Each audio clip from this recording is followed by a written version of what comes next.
para todo o sempre. Amém. Podeis assentar.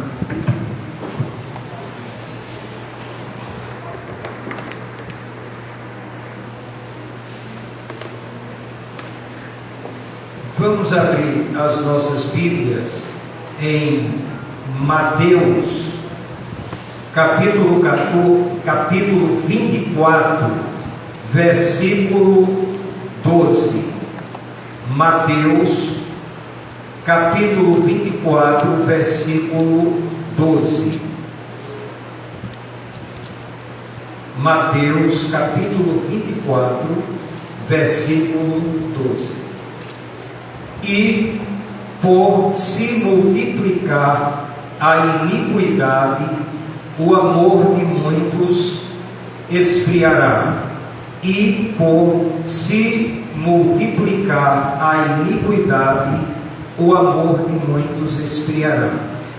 Esse texto faz parte do contexto da resposta que Jesus deu aos seus discípulos, aos seus apóstolos, quando eles perguntaram a respeito do fim do mundo e da segunda vinda de Jesus.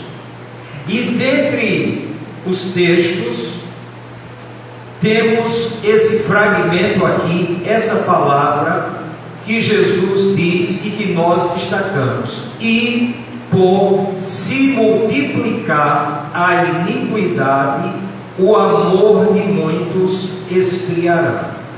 E aí nós vamos falar, o tema dessa nossa reflexão é exatamente a palavra iniquidade e o significado de iniquidade.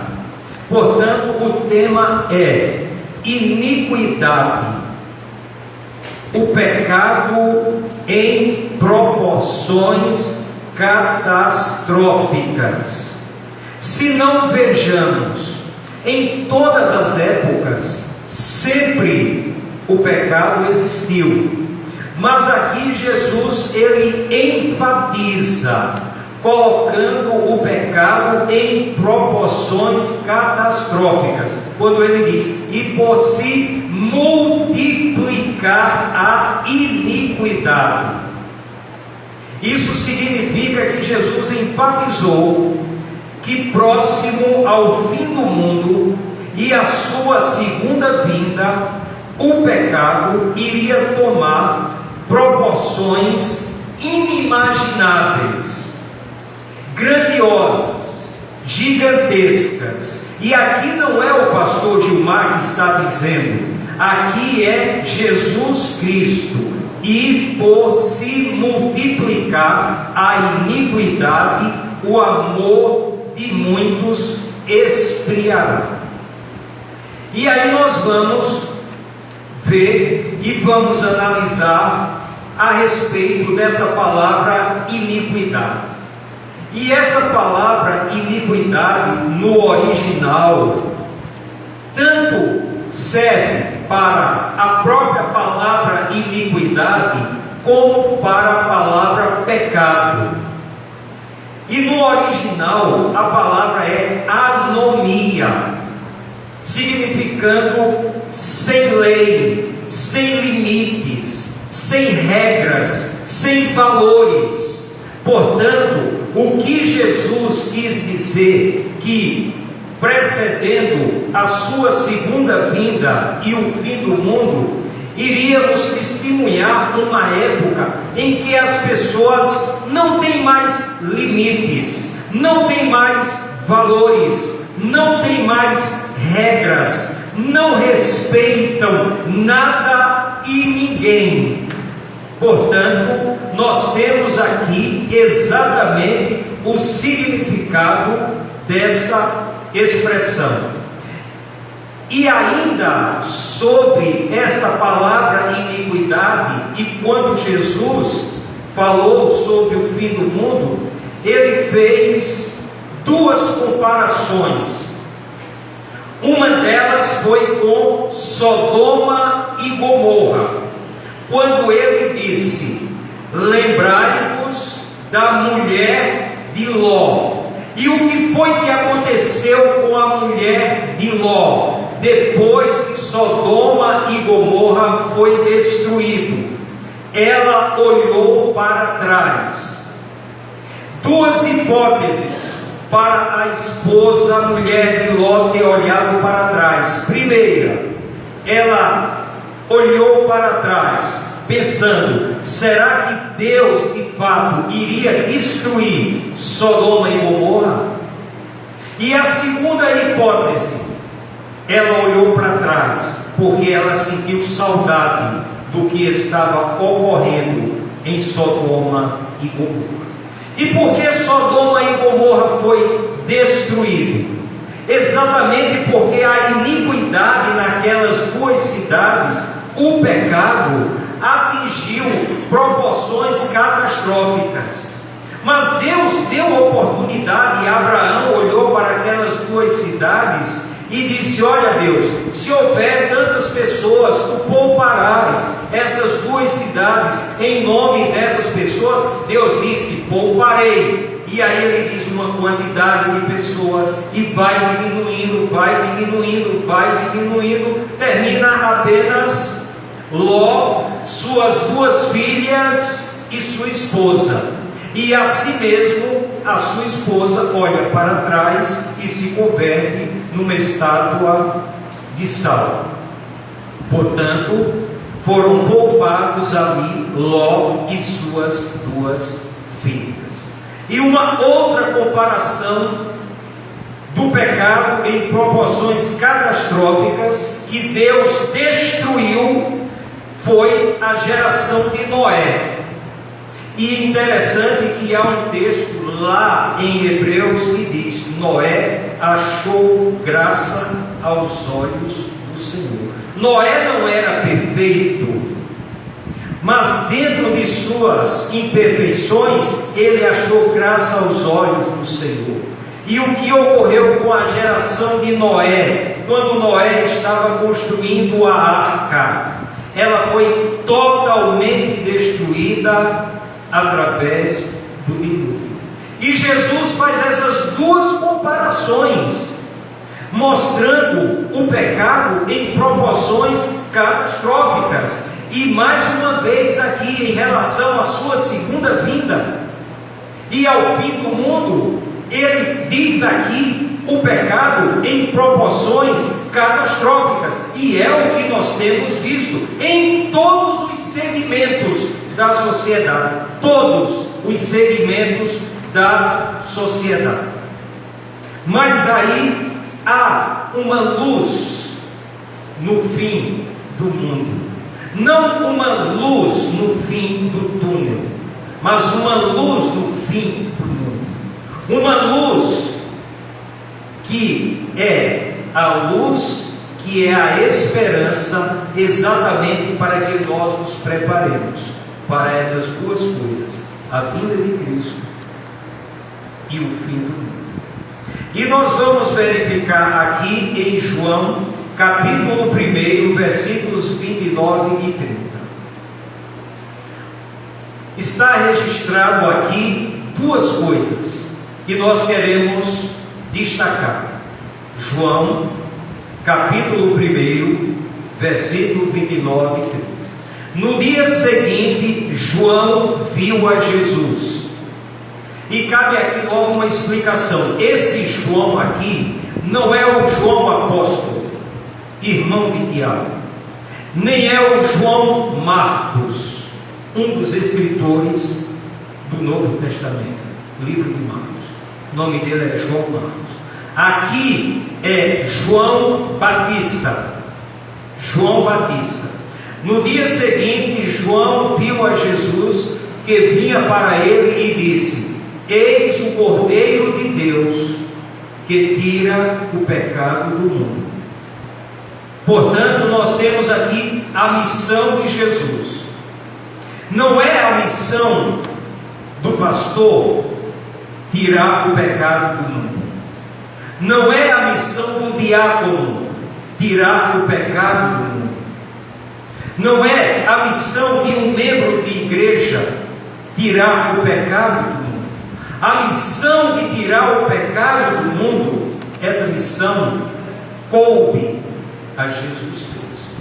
E João Batista diz: eis o Cordeiro de Deus que tira o pecado do mundo.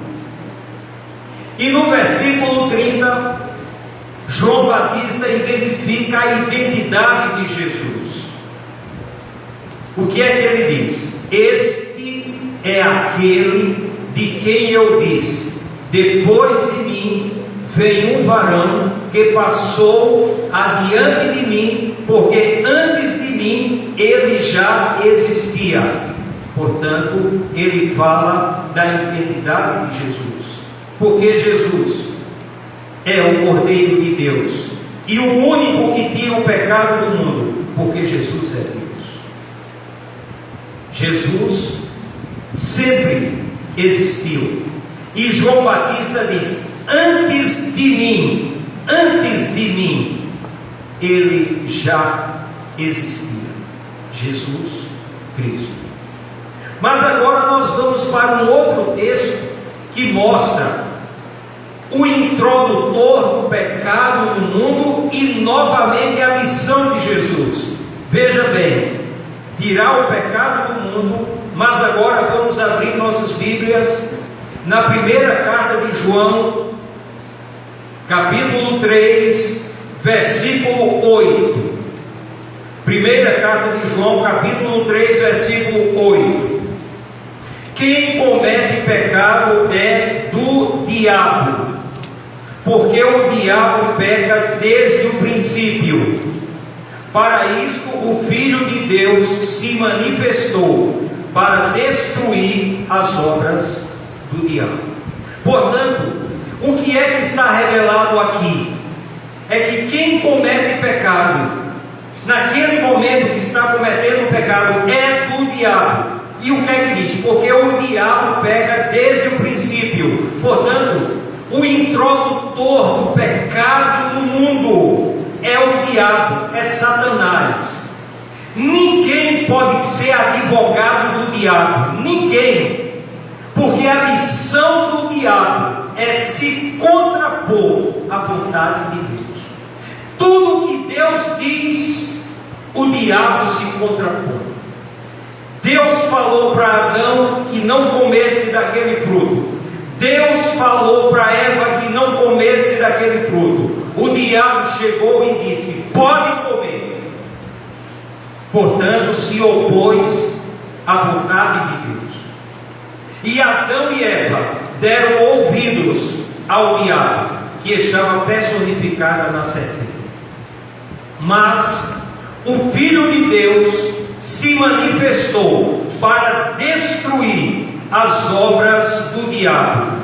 E quais são as obras do diabo? Todo pecado é uma obra do diabo. Todo. Não existe um pecado na vida de um ser humano que não seja obra do diabo. Portanto, quem deve ser culpado é Satanás e aquela pessoa que deu ouvidos a Satanás, significando exatamente isso, que o introdutor, aquele que deu o pontapé inicial para que toda a humanidade chegasse nessa situação que chegou, é o diabo, é Satanás.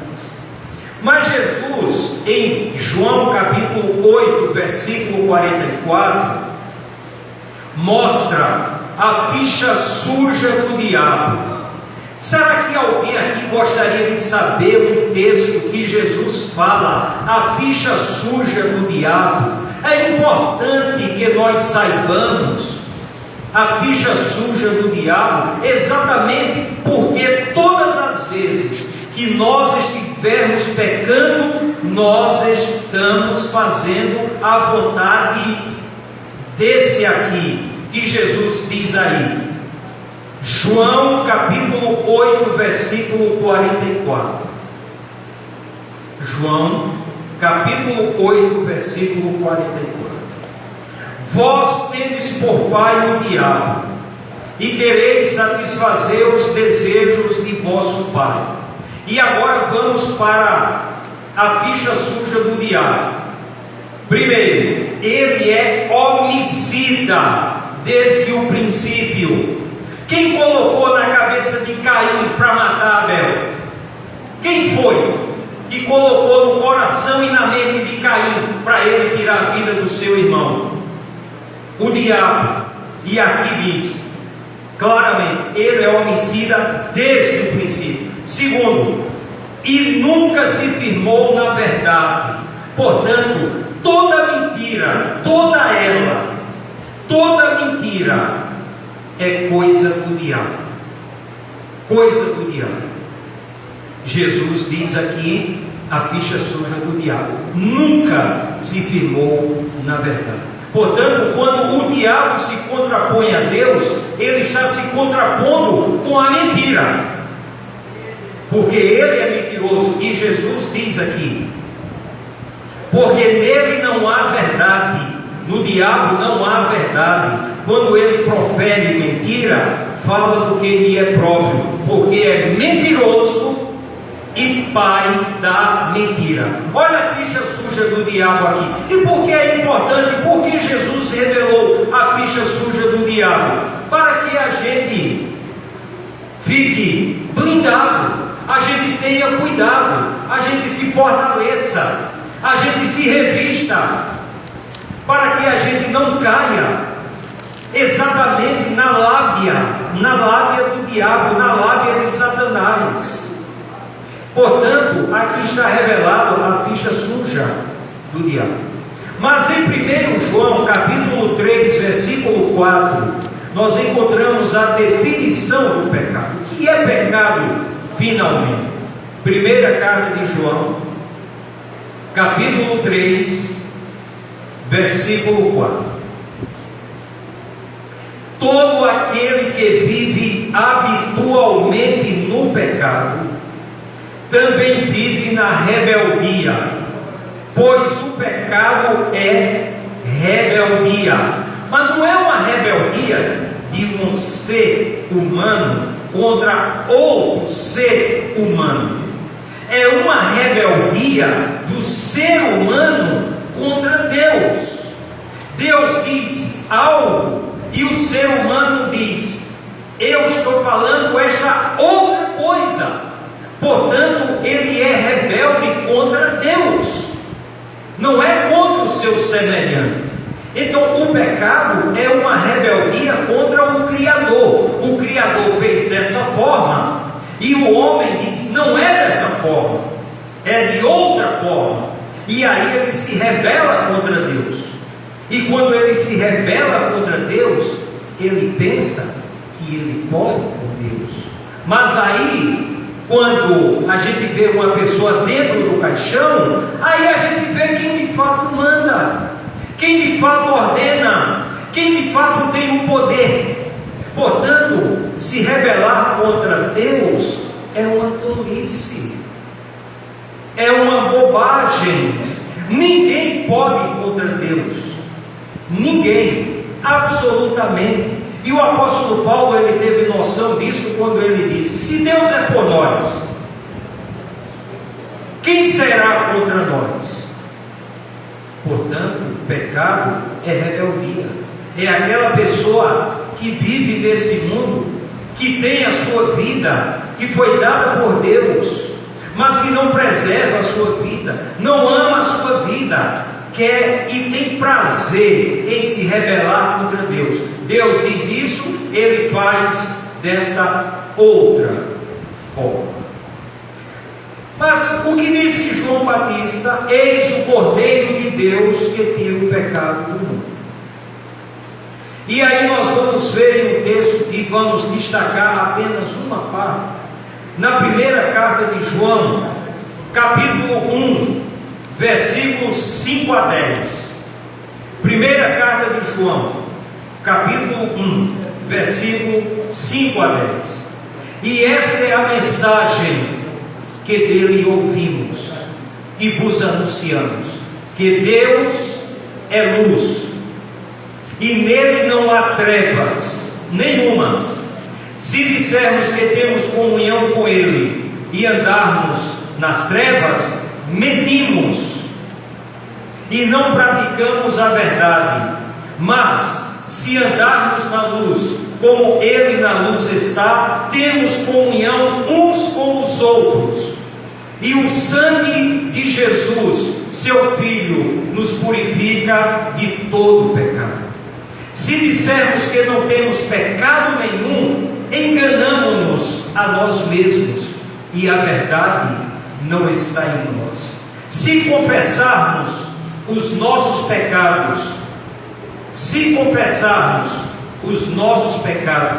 Ele é fiel e justo para nos perdoar os pecados e nos purificar de toda injustiça. Se dissermos que não temos cometido pecado, fazemos-o mentiroso, e a sua palavra não está em nós. Mas o que é que nós queremos destacar aqui? O sangue de Jesus nos purifica de todo pecado. Portanto, quando Jesus derramou o seu sangue na cruz, todos os pecados, todos, absolutamente todos, e a palavra diz, o sangue de Jesus nos purifica de todo pecado. Por que o sangue de Jesus nos purifica de todo pecado? Porque Jesus é puro, Jesus é limpo, Jesus é imaculado, Jesus é Deus, Jesus é o Cordeiro de Deus, que veio exatamente para isso, tirar o pecado do mundo. Portanto, o sangue de Jesus, quando todos os segundos domingos nós estamos aqui participando da celebração da ceia, o suco de uva simboliza o sangue de Jesus que foi derramado na cruz para a remissão dos nossos pecados. No dia que nós chegarmos no céu e Deus perguntar a cada um de nós: por que você chegou aqui? Você não vai chegar para Deus e dizer: olha, porque eu dei esmola, porque eu fiz isso, porque eu fiz aquilo outro. Não, você vai dizer: olha Deus, porque eu aceitei Jesus Cristo como o único e suficiente Salvador, e Ele é o único puro. Porque se fosse nos meus méritos, não apenas eu, mas toda a humanidade estaria nas profundezas do inferno. E essa verdade é dita exatamente quando Deus providenciou uma luz no fim do mundo, uma luz para salvar o mundo, uma luz para mostrar que a gente pode pensar diferente, que a gente pode falar diferente e que a gente pode agir diferente. Não existe um padrão de comportamento forjado no inferno e todo mundo tenha que segui-lo. Não, existe um comportamento diferente forjado no céu, mas não no inferno. Existe esse comportamento. E por que isso? Porque Deus mandou Jesus Cristo para derramar o seu sangue por cada um de nós. Em 1 Coríntios capítulo 6, versículo 9 a 11, o apóstolo Paulo fala de vidas regeneradas. 1 Coríntios capítulo 6, versículos 9 a 11, vidas regeneradas, lá na cidade de Corinto. E o que é que diz 1 Coríntios capítulo 6, 9 a 11? Não sabeis que os injustos não herdarão o reino de Deus? Não vos enganeis, nem os devassos, nem os idólatras, nem os adúlteros, nem os efeminados, nem os sodomitas, nem os ladrões, nem os avarentos, nem os bêbados, nem os maldizentes, nem os roubadores herdarão o reino de Deus.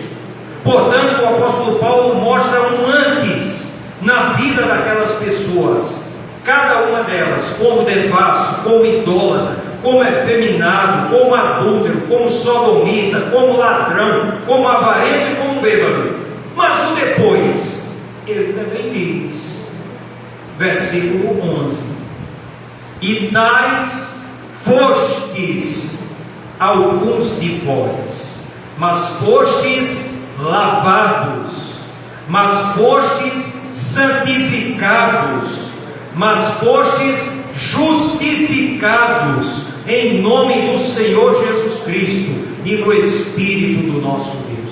Três coisas que aconteceram naquelas vidas regeneradas: lavados, santificados e justificados. E o que significa justificados? Significa que nós não somos justos, mas quando nós aceitamos Jesus, nós somos declarados justos, portanto, justificados. Já caminhando para o final, nós vamos conhecer mais uma coisa do diabo, que há dois registros muito importantes que devemos saber. O primeiro deles, Jó, capítulo 1, versículo 7. E depois Mateus, capítulo 4, versículos 8 e 9. E aí nós vamos ver quem é o semeador do inferno. Quem é que semeia o inferno para toda a humanidade? Jó, capítulo 1, versículo 7. O Senhor perguntou a Satanás: de onde vens? E Satanás respondeu ao Senhor, dizendo: de rodear a terra e de passear por ela. E o diabo continua rodeando a terra e passeando por ela, e onde ele vai, ele deixa sua marca do inferno, porque ele é o semeador do inferno. E ele foi tão ousado que na tentação de Jesus, ele tinha consciência do seu poder destrutivo de vidas, de pessoas que ele leva para o inferno. Veja o que é que ele diz, Mateus capítulo 4, versículos 8 e 9. Novamente o diabo o levou a um monte muito alto e mostrou-lhe todos os reinos do mundo e a glória deles, e disse-lhe: tudo isto te darei, se prostrado me adorares. Os irmãos estão percebendo a ousadia do diabo e a consciência dele do seu poder destrutivo em relação a mentes e corações que estão dando ouvidos a ele. Ele sabe, a ponto de chegar para Jesus e fazer essa proposta. E o que foi que Jesus disse? Vai-te, Satanás, porque só ao teu Deus adorarás e só a ele servirás. Mas se existe o semeador do inferno, existe também os semeadores do céu. Marcos capítulo 6, versículo 15. Olha o que é que diz aí em Marcos capítulo 16, perdão, não Marcos 6, mas Marcos 16, versículo 15. E disse-lhes: ide por todo o mundo e pregai o evangelho a toda criatura. E aí nós entendemos o ide de Jesus, porque o estrago que Satanás fez foi no mundo todo. Portanto, o evangelho tem que ser pregado no mundo todo, a toda criatura, porque a semente do inferno foi colocada em mentes e corações, e esta semente maligna, ela só é tirada por nosso Senhor e Salvador Jesus Cristo. Aí agora a gente entende porque João Batista diz: eis o Cordeiro de Deus que tira o pecado. Portanto, nós temos aqui exatamente como nos prevenirmos contra esse problema, que mesmo em meio a tudo contra nós, aos nossos valores, ao nosso comportamento, aquilo que a gente prega hoje, e amanhã de manhã ligou o rádio, é diferente, chegou na escola, é diferente, chegou na universidade, é diferente, chegou no trabalho, é diferente, em todos os lugares. Mas nós deixaremos de semear o céu, porque o diabo continua passeando e rodeando o mundo e colocando a sua semente maligna? Não. Por quê? Jesus disse: se estes se calarem, até as pedras clamarão. Então nós não iremos nos calar. Enquanto vida, fôlego Deus nos der, nós combateremos Satanás. e sabe como nós vamos combater com a palavra de Deus e com nossas orações. Portanto, que nesta noite nós saiamos aqui fortalecidos.